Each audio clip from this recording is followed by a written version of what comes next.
Perkenalkan, nama saya Erceni Seong Sutejo, NIM 2020 310071,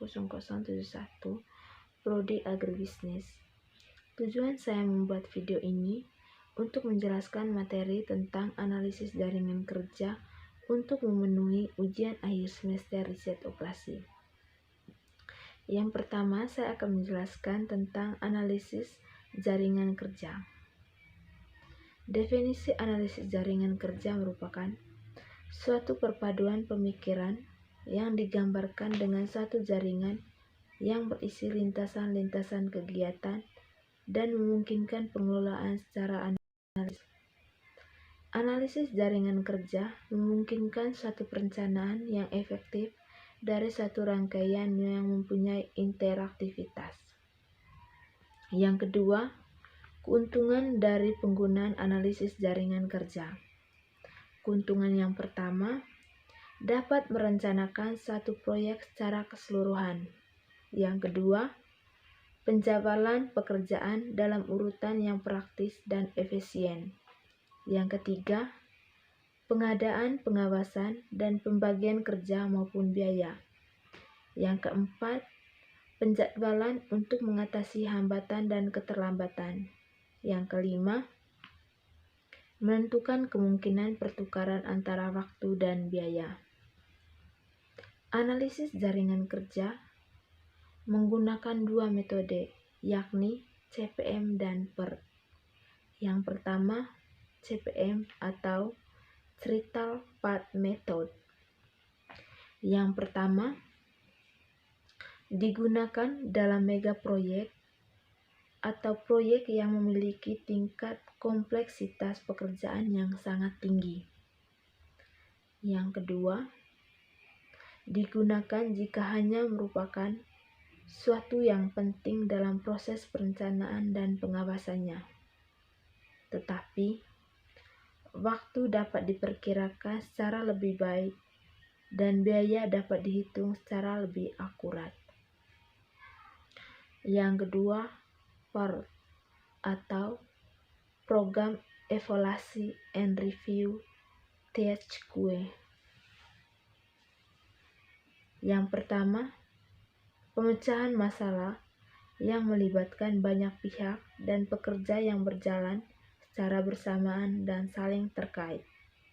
Yang kedua, digunakan bila terdapat ketidakpastian yang ekstrim akan waktu dan biaya. Yang ketiga, dijalankan dengan dasar sistem New York yang terpadu. Yang berikut, aktivitas waktu dalam jaringan PERT. Yang pertama, diperlukan untuk mendapatkan perkiraan yang tepat dari setiap pekerjaan. Kesalahan memperkirakan waktu pekerjaan suatu pekerjaan akan mengakibatkan kesalahan penjadwalan penyelesaian sesuai proyek. Yang kedua, satuan waktu dalam aktivitas jaringan PERT sering dinyatakan dalam mingguan. Yang ketiga, penentuan setiap kegiatan pada proyek yang sudah dibuat jaringan kerjanya memerlukan informasi yang akurat untuk memikirkan jadwal setiap pekerjaan. Yang keempat, distribusi untuk menentukan waktu yang akan dipilih dilakukan dengan menggunakan distribusi beta. Yang berikut, perbedaan PERT dan CPM. Yang pertama, CPM menggunakan satu jenis waktu untuk taksiran waktu kegiatan, sedangkan PERT menggunakan 3 jenis waktu, yaitu perkiraan waktu teroptimis, termungkin, dan terpesimis. Yang kedua, CPM digunakan kala taksiran waktu pekerjaan setiap aktivitas diketahui dengan jenis di mana deviasi relatif kecil atau dapat diabaikan, sedangkan PERT digunakan saat taksiran waktu aktivitas tidak dapat dipastikan seperti aktivitas tersebut belum pernah dilakukan atau bervariasi waktu yang besar. Yang ketiga, CPM digunakan untuk memperkirakan waktu kegiatan satu proyek dengan pendekatan deterministik, sementara PER direkayasa untuk menghadapi situasi dengan kadar ketidakpastian yang tinggi pada aspek kurun waktu kegiatan. Yang berikut, jalur kritis merupakan jalur terpanjang pada jaringan kerja yang bergerak dari awal proyek atau node pertama sampai dengan node terakhir.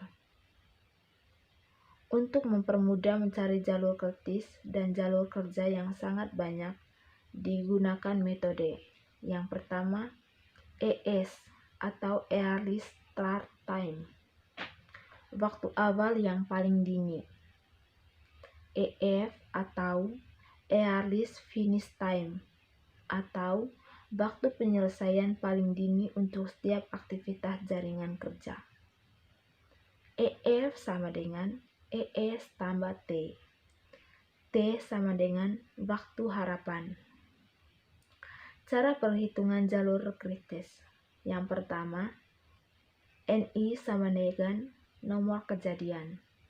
Yang kedua, EE sama dengan Early Start atau waktu tercepat mulainya aktivitas. Yang ketiga, LF sama dengan Latest Finish atau waktu paling lambat selesainya aktivitas. Yang berikut adalah aturan waktu paling dini dan penyelesaian paling lambat. Yang pertama, waktu awal paling dini untuk aktivitas yang meninggalkan setiap node sama dengan waktu penyelesaian paling dini dari semua aktivitas yang masuk pada node yang sama. Yang kedua, waktu penyelesaian paling lambat sama dengan waktu paling lambat dari penyelesaian suatu aktivitas tanpa memperpanjang waktu penyelesaian keseluruhan aktivitas. Yang ketiga, waktu awalan paling lambat sama dengan waktu paling lambat suatu aktivitas dimulai tanpa mengulur waktu penyelesaian proyek secara keseluruhan. Yang terakhir adalah slack atau waktu luang. Yang pertama, harus ditentukan kapan aktivitas dapat dimulai atau membandingkan waktu penyelesaian paling dini dengan waktu penyelesaian paling lambat dari aktivitas. Yang kedua, selisih waktu paling dini dan paling lambat akan menciptakan slack. Yang ketiga, slack sama dengan O, berarti tidak ada waktu luang lagi. Sekian dan terima kasih.